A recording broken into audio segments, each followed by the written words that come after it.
हम इसे डिकोड करने की कोशिश कर रहे हैं। आम आदमी के लिए लॉकडाउन 4 के क्या मायने? लॉकडाउन 4 का अर्थ यह है कि संक्रमण का खतरा अभी टला नहीं है।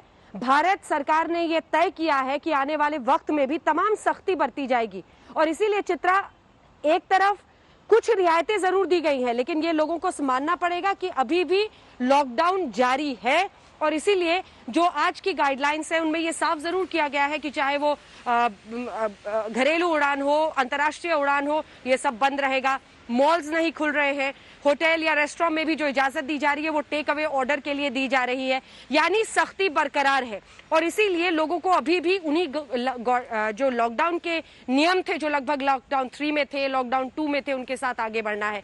देखिए, जोन्स भी अलग अलग, रेड, ऑरेंज, ग्रीन, इसके अलावा बफर और कंटेनमेंट जोन भी, ताकि जो सरकार की एक तरह से रणनीति थी, जो स्ट्रैटेजी है, वो आगे बढ़े। अब हम आ सकते हैं इस बात पर कि केंद्र और राज्य सरकारों के बीच में मतभेद। आज ही की खबर थी जब मध्य प्रदेश और उत्तर प्रदेश बॉर्डर में काफी परेशानियां हो रही थी, यानी आप कैसे इंटर स्टेट मूवमेंट को आसान बनाएं, खास तौर पर मजदूरों के मद्देनजर जो पिछले दिनों की परेशानियां थी। इसीलिए बस सेवा इंटरस्टेट भी अलाउ कर दी गई है। यानी केंद्र सरकार ने इस बार जो 5वीं बार प्रधानमंत्री की मुलाकात हुई तमाम मुख्यमंत्रियों से, 2 मुद्दों पर उनकी सबसे अहम बात थी। एक तो जोन्स के आइडेंटिफिकेशन, उनका कहना था, जो राहुल गांधी ने भी आरोप लगाया था, कि जो ग्रीन जोन है उसको भी रेड जोन बना दिया गया है। राज्य सरकारें जानती है हमारे राज्यों में ये हो रहा है, तो उसको खत्म करने के लिए अब ये राज्य सरकार पर छोड़ दिया गया है। आप तय कीजिए, आपको इस लड़ाई में स्थानीय स्तर पर लड़ना है, इसलिए आप तय कीजिए कि ये रेड जोन है, ऑरेंज है या ग्रीन है।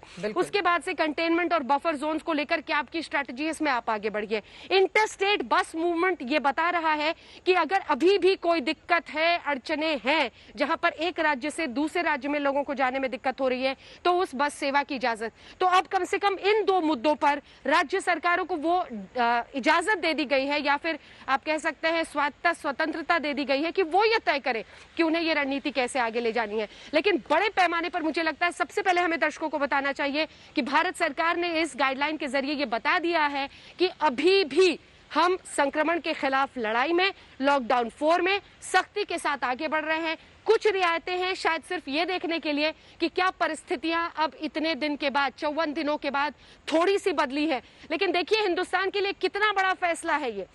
40 दिन पहले हुए थे, फिर हमने 14 दिन का और बढ़ाया, यानी हमने इसको 54 दिन का लॉकडाउन रखा, और उसके बाद अब फिर इसका बढ़ जाना अगले 31 मई तक ये साफ संकेत दे रहा है कि भारत सरकार अभी भी सख्ती के साथ चाहती है कि लॉकडाउन का पालन हो, संक्रमण भारत की जनसंख्या को देखकर बेहिसाब और बेकाबू ना हो जाए। इसीलिए आज के ये गाइडलाइंस आम नागरिकों के लिए यही मायने रखते हैं कि आपको जब तक जरूरी नहीं हो। और मैं नाइट कर्फ्यू का भी, 2 अन्य मुद्दे जिस पर हम जिक्र नहीं कर रहे हैं, नाइट कर्फ्यू यानी शाम 7 बजे से सुबह 7 बजे तक, जब तक एसेंशियल सर्विसेज यानी आवश्यक कोई सुविधाओं की गतिविधियों की जरूरत नहीं है, आप सड़कों पर नहीं निकलेंगे। नाइट कर्फ्यू का अलग से एक पैराग्राफ बनाया गया है। आरोग्य सेतु को लेकर इन गाइडलाइंस में साफ लिखा गया है, 3 उस पे पॉइंट्स लिखे गए हैं।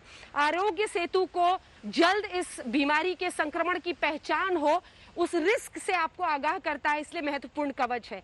जितने भी एम्प्लॉयज हैं, मालिक हैं, वो दफ्तरों की सुरक्षा के लिए अपने एम्प्लॉयज को कहे जिनके पास कंपैटिबल फोन्स है वो आरोग्य सेतु को डाउनलोड करें। प्रशासनिक अधिकारियों को जिला स्तर पर कहा गया है कि हालांकि इसको भी लेकर अंजना, हम सबने देखा था कि किस तरह की पॉलिटिक्स हुई थी आरोग्य सेतु ऐप को लेकर भी।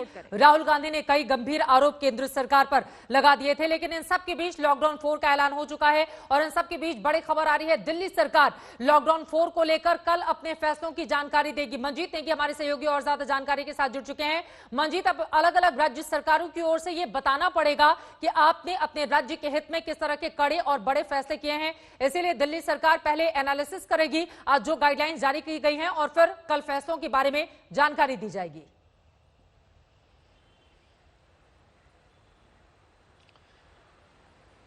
चित्रा, लॉकडाउन 4 में काफी हद तक केंद्र सरकार ने राज्यों को जिम्मेदारी दी है कि अब लॉकडाउन को संभालने की जिम्मेदारी उनकी है और वो तय करें कि उनको किन चीजों को खोलना है। खासतौर से कंटेनमेंट जोन, जो रेड जोन है, वहां पर एसेंशियल गुड्स के अलावा बाकी जो जोन है, ग्रीन जोन, वहां पर राज्य सरकार तय कर सकती हैं कि उनको कौन सी सर्विस देनी है। एक जो लोग सबसे ज्यादा जानना चाहते थे कि बार्बर शॉप खुलेगी कि नहीं, इस पर भी राज्यों पर फैसला छोड़ा गया है और मुझे लगता है कि गाइडलाइन में ये कहा गया है कि ऐसी जो सर्विस है उस पर राज्य सरकार फैसला करें और खासतौर से जो स्टैंड अलोन दुकानें हैं वहां पर बार्बर शॉप भी खुल सकती हैं। हालांकि इसको लेकर राज्य सरकारें तय करेंगी कि उनको कितनी जगह पर ये चीजें खोलनी है।